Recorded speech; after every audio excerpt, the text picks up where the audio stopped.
Hi guys, Josh Lloyd here giving you your NBA DraftKings first look for Tuesday's action across the league.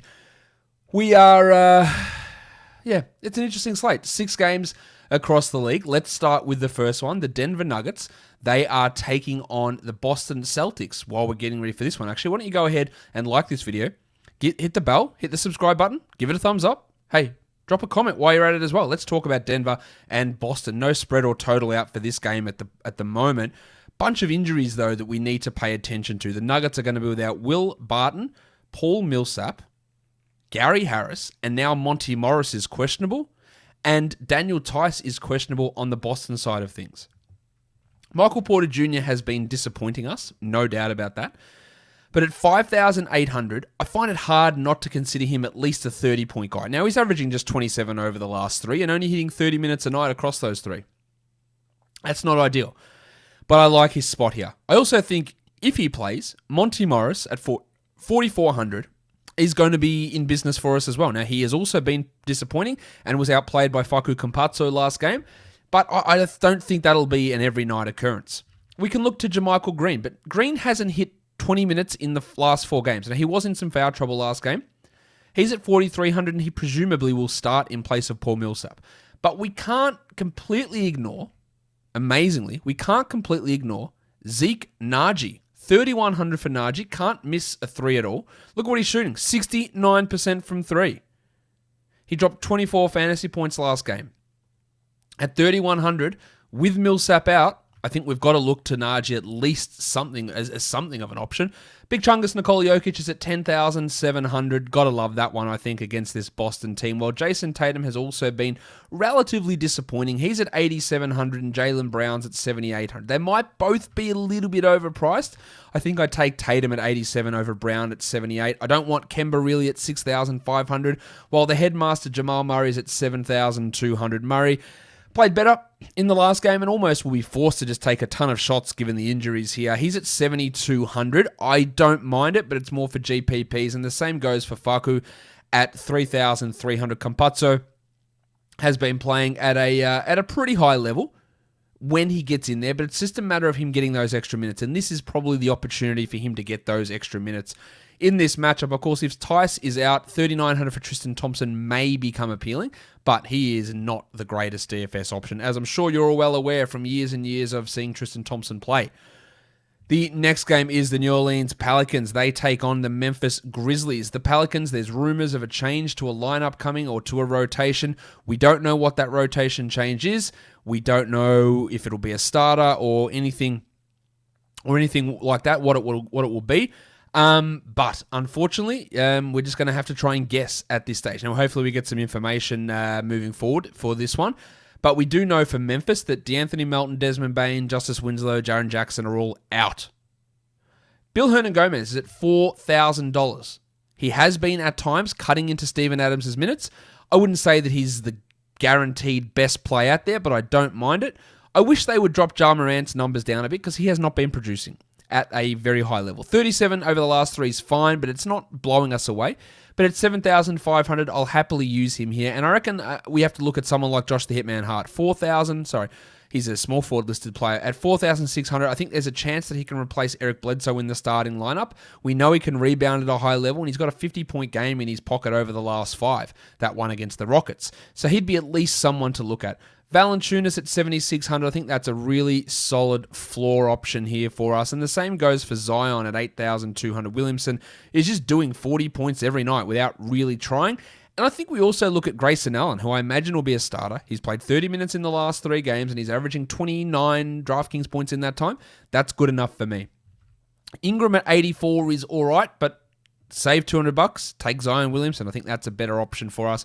While Kyle Anderson is up to 6,400, and that doesn't seem appealing until you look at his recent production, averaging 36 over the last 3, playing like a stretch 4. Now, he's also hitting 3s at a rate which probably isn't going to maintain. He was perfect last game, and he's at 43% over his last 6. That's probably not going to stick. So I think that salary increase that he's undergone is probably making it a little bit unappealing to use Kyle Anderson just at that salary, even though I do think he will start at power forward and they'll bring Brandon Clark off the bench again. The Lakers and the Wolves. No spread or total out for this one. We know Anthony Davis is out, and we assume that Jared Vanderbilt gets another start for Minnesota. He's at power forward. He's at $4,000, and his last game as a starter had 28 points. So very, very hard to ignore that. I don't think they change it up. It was a win against the Raptors. He'll start again. LeBron is at 10,100, and you feel good that you're going to get 50 fantasy points from LeBron at this stage, especially with Davis out. While Malik Beasley with D'Angelo Russell out, he is their second best player. He probably is their second best player regardless of Russell's status. But at 7,300, he's playing a lot of minutes. He's getting a lot of shots. He's giving us 41 points over the last 5.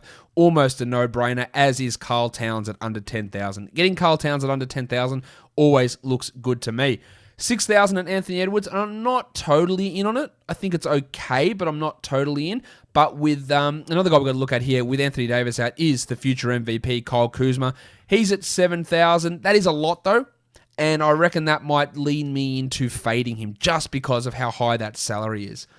Jalen Noel is at 3,600. He's scoring well, but I'm not sure it's one we really need to get too excited about personally. Let's go to the next game. It is the Portland Trailblazers. It is the Oklahoma City Thunder. An 8 p.m. Eastern tip-off for this game. No Shai Gilgeous-Alexander, no Teo Maledon, no George Hill, no CJ McCollum, no Yusuf Nurkic. All those players remain out. No spread or total for this one yet either. Damian Lillard, 9,700. Plug him in. Love it. 4,700 for Justin Jackson. Now, I have seen Justin Jackson play for multiple seasons. He has been terrible in nearly all of those. But his last 2 games, 37 fantasy points, 33 fantasy points. He is at 4,700, so there is clear potential for this to be an absolute shit-the-bed moment. And even look back here to this 5th of February. He played 30 minutes, and he had 17 points. And he played 30 minutes, and he had 13 points. He is playing at a high level the last 2 games. Assists, defensive stats, high efficiency, massive opportunity to get burnt. I don't think that it's a complete disaster to play him, but I am just warning you.